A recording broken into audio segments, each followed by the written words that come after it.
we're going through a series right now about kind of our goal as a youth ministry. And our goals in the youth ministry is on those three snowballs: to live by faith, to be known by love, and to be a voice of hope. So we're going to do one more week in living by faith. The point of tonight's discussion is that I want to show you guys how faith, when you live by faith, it gives order, purpose, and direction to your life. Okay? Now, I'm going to ask you guys a question. Think of something that you believe that other people think is crazy. I will give you an example of what I'm talking about. Okay? Okay, so I want you to understand, I made this purchase of something, and I spent, when you include the transportation to get it down here, I spent $2,200, $2,200 on this beautiful piece of machinery. Okay? And I did that because I think this thing has incredible value. Way more value than $2,200. Okay? Now I'm going to show you a picture of this. And I want you guys to tell me if you think I'm crazy. You're crazy. Crazy. Ew! That's my car! That is my car! Why? Most people would think that I'm crazy. Okay, not only did I go and I spent, over $2,000 to buy this thing, but I had to go. I rented a U-Haul truck and a trailer, and then I drove, because this thing was so important to me. I drove 20 hours straight. When I was supposed to fly home with my wife and children, I decided, no, this thing is so awesome. I should rent a truck and I should drive 20 hours straight. Literally, I pulled off the highway, filled up with gas, ate a hot dog, used the restroom, got back on the highway. I did this for 20 hours straight. So, now, Heather, when I showed it to her on Facebook, her reaction was, I don't see any reason why you shouldn't do it. Now, let me tell you why she could say that. I pulled one of these out of somebody's backyard, took it to my house, I took it all apart. I literally put the frame, just the frame, on the garage floor and started all over. Look kind of like this. I put it all back together and the thing actually drove. It was awesome. Okay? So now, because Heather has seen me do it, when she sees this large pile of rust in our front yard, she's like, okay. What is this? I can get that. I give that to you as an example of, this is something that I believe, because I believe that I can turn this into something beautiful, and it will be. I believe in you. Okay? But that's something that I believe that others think is crazy. So now my question to you is, what is something that you believe that others might think is crazy? Okay? Okay. You've had your hand up like you were going to talk about something else. Okay? Yes? So I believe that I couldn't do the math homework because it was too hard, and my parents didn't believe me, and I couldn't. Congratulations. What is something that you believe that other people might think is crazy? Well, I believe when we first got here that I could retrain Jessie so that she was an okay-ish dog. Okay. I saw the looks people gave me with her when we first started. Okay. So, and now she's an okay-ish dog. All right. So you're successful. All right. Top that. Mac and cheese. Did you Eating raw mac and cheese. Like the powder? Oh, I know. Yeah, the rest of us think you're crazy. That's next on the list, bro. I know. All right, yes. Nobody believes that I auditioned for America's Got Talent. You did? Oh, okay. What? Did you Yeah, win? you did? America's Got Talent? Yeah, but not on the TV though, not on the screen. I wish, but like You went to the auditions to audition. auditions to it. Got it. Okay. Hebrews chapter 11, verse 1. You want to read it? Okay, what? Read yours. Now faith is being sure of what we hope for and certain of what we cannot see. All right. What page is it? I don't have pages. Oh. All right. Was it Hebrews 1? Hebrews 11, verse 1. Faith is being sure of what we hope for and certain of what we do not see.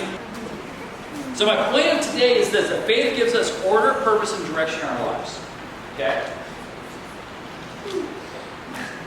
It says in Hebrews 11, verse 8, it talks about, in Hebrews chapter 11, it talks about all these people of faith and all these things that they did. I want to focus in on one, and it's Hebrews 11, verse 8. It talks about Abraham. It says, by Abraham, when called to go to a place that he would later receive as inheritance, obeyed God and went, even though he did not know where he was going. So God comes to Abraham and says, Abraham, I'm going to send you to a place that you haven't been, and that's going to be an inheritance for you, for all of your offspring, and your offspring will be numbered more than the stars in the sky. Okay, so Abraham gets up and he just goes, okay, God told me to go in this direction, but I don't know what's out there. I'm going to leave my land, I'm going to leave my country, I'm going to leave my family, and we're just going to go because God said go there.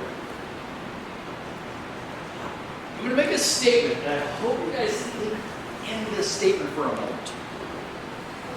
Because I think it's really, really deep, and I even thought it up myself, which is really odd. You don't have deep statements that you copy from somebody else. And it's this. We all go into the future blind. I want you to think about that for a moment. We all go into the future blind. Now today we did this game. We had 3 people doing this game. So I had 3 guys running this obstacle course. Now, did I let the 3 people see the obstacle course before they went? Yeah. Okay? Now, I didn't make it like real life. I didn't make it in real life in this way. I didn't throw new obstacles in your way after you started. Because in life, we walk into the future and we see where we want to go, but it's blind because we don't know what's going to be in front of us. So, how many of you have ever been, you've got, okay, this is where I'm going, and you got completely blindsided? Let me give you kind of a story from my life. So, just to show you how life can really knock you from the side. Okay? The year was 2014. And I had been working out and training for a long time to do an Ironman triathlon. Okay? So yeah, I know, you look at me like, Ironman? Stay tough, man, maybe. But no, I did it. I did an Ironman triathlon. Okay, this is up in Coeur d'Alene, Idaho.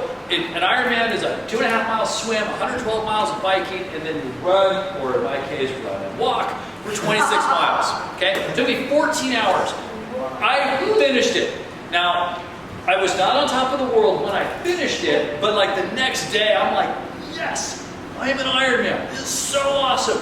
And I'm just, like, it's elating. Like, I got a tattoo of the Ironman, like, symbol on, for those of you who've seen it, okay? Can we see? I'll show you some other time. But it was really, really, like, just this incredible event. And I was on top of the world, and I'm just thinking, man, this is so great. I'm in good health. Things are just going my way. And, work's going pretty good. I've got a great business. And I'm thinking, life is good. 2 weeks later. Find out what you're on. 2 weeks later, I'm at work, and I get a call from Heather. There's been an accident. Oh My father's been in an accident. He's crashed on his bicycle. no. Oh no. Anything but the bicycle. He died. And he is left quadriplegic. Sammy. Quadriplegic means you have no feeling, no movement from the neck down. So he can only talk? Yeah. At that time, he had absolutely no movement at all. Now it's been, as I said, it was in 2014. It's been it's just a couple months over 5 years. On that day, basically, my whole life, my family's whole life changes.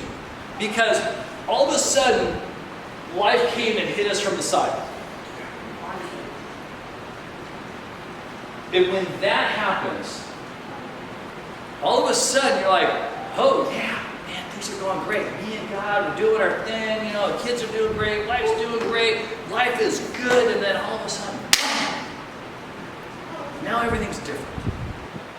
And for several months, we're making these trips to Idaho to go visit my dad, taking time off of work. And then we finally made the decision, like, okay, my dad needs us. And so we need to make a change. And so we sell our home, we sell our business, and we move back down to San Diego. And I'm an older guy, as most of you probably can tell. Please don't bring it up, but yes, okay, I'm an older guy. And to come back to San Diego and have to start all over again. Moving back, we had the house, but it was a wreck, because it had been a rental for 10 years. We had this wreck of a house on a freeway. So it's starting a business from scratch, and I'm taking a job. Like I had a job working at a church as a custodian. I worked in facilities. I cleaned the toilets. Don't get me wrong. I have no issues with cleaning toilets. I have no problem cleaning toilets and doing dirty, grubby work. That doesn't bother me a bit. But that's what we were doing to kind of make ends meet. But during this whole time, even though I can tell you, like, I had my questions, I had my concern, like, God, what is going on? I'm praying night after night after night for healing for my dad, because we were told, in the first year, you might, there was a possibility that he might heal up. He got some movement back, but not a lot. And lately it's been rough. Like, I was at his house today, because he wasn't doing real well. He has 24-hour care now. But during that time, I was able to redirect my eyes on Christ. And my faith has actually grown through this time. It didn't diminish. It was hard. There are days where I'm like, God, how come when other people pray, they get these miraculous healings? I'm praying day and night, and we're not getting that. What's the deal, God? What? You need to be patient. Okay. Just because I'm patient and just because I have faith, the truth is, there is no guarantee that my dad is going to get better. Okay? There just isn't that guarantee. Does that mean that my faith has no value? Because my faith is that even when life comes at me sideways, God still loves me. God still loves my dad. I mean, this didn't happen because God caused it. It happened because we live in a fallen world. But just because of that doesn't mean that God doesn't love and care about me, my family, my dad. In fact, God has changed things in such a way that I'm better than I was 5 years ago. God used this time to make me better and teach me how to have hope, to love. I mean, the opportunities for me to be able to love has grown exponentially. Like, God has made me capable of loving. And I hope I'm learning to be a voice of hope to those around me. But sometimes, the point of this is that the direction never changes. Like, if I live my life in such a way that, I want to live by faith, be known by love, and be a voice of hope, even when life hits me from the side and I get off the track, like, hey, I'm going this way. Well, life may say, no, you're going to take a little bit of a detour. The goal is still the same. And even when the obstacles hit, like, okay, I know God is still there. God is still calling me towards Him. And He's calling me to live a life that glorifies Him. And I glorify Him by loving those around me. And so even though life hit me by the side, I am better. I'm a better person than I was 5 years ago. Like, by a long shot. It's changed me. It's changed me for the good. But that's because faith worked in a way that I didn't expect. That makes sense to you guys? Yeah. I want to speak to that for a second. Have you ever prayed for something that you didn't get? Yes. Okay. You ever prayed for something that you didn't get? All the Okay. time. Now, let me ask you this. Okay, you pray for money. Okay? Okay. What else have you prayed for that you didn't get? Okay? Yes. My grandma's health. Your grandma's Yes, health. Okay? Yes. Straight A's in school. Straight A's in school. Okay? Yes. Horse. A horse. Okay? Yes. Family's health. Okay? For you to be able to save up money. Okay? Yes. Good friend. Okay? Your grandma. Okay? Yes. Nintendo Switch. Okay. All right. What? I don't know what the tornado's called, but my brother just survived the tornado. Okay. It's in Florida. Oh, Korea. All right. So let me say this. You're right. Now, some of your prayers are for other people, and a lot of times, like, we don't get what we wanted for other people, and especially like we're talking about like health. Okay, like, I pray for that. And sometimes, honestly, there are things that I don't know why. I can't give you a good reason why God doesn't answer my prayer about my dad getting better. Okay. Or about the health scenes that you guys have seen. I can't tell you because I don't know the mind of God. Now, on some of the other things you guys have been praying about, if you were given the things that you wanted, when you wanted it, would you have been different? Okay? Who said they want straight A's?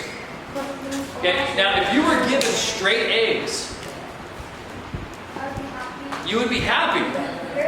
But would you have grown into those straight A's? No, probably not. See, a lot of times I think we pray for God to give us something, but we're not willing for God to change us or to let the opportunities come to change us to grow into those things that we're asking for. You said that sometimes we're not ready for it, but what if it's like you're praying for someone's scholarship? Okay, now that's what I talked about earlier. It's like, I can't, I don't know the mind of God. So there are some things where God has His reasons that we don't understand. Like the Bible tells us that His ways are not like ours. And He sees things from a much larger view than I think we do. Okay? Like I can tell you that had my dad not gone through the experience that he did, my relationship with him would be very different. I would, and I can't tell you, I can't, speak for my dad, but I can speak for me, and I can tell you, had I not gone through this experience with him, I would not be the person that I am today. And I can probably tell you, I don't know that I would be standing in front of you with a passion that I have now. It's changed me. So, I can't tell you if that was God's reasoning, that He's not doing the healing. I can't tell you that.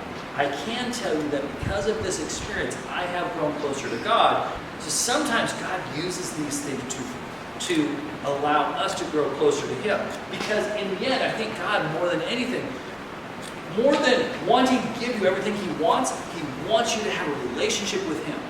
Because I think God, in His love for us, knows that that's the best thing for us. Let's close in prayer. Heavenly Father, we just pray, Lord, I just pray that we would see Your heart as we live our lives in faith. That we would see that You are directing us into a future that we literally walk into blind. We have no idea what tomorrow holds for us, but we know that You are there. And You are standing there with Your arms wide open, calling us to You.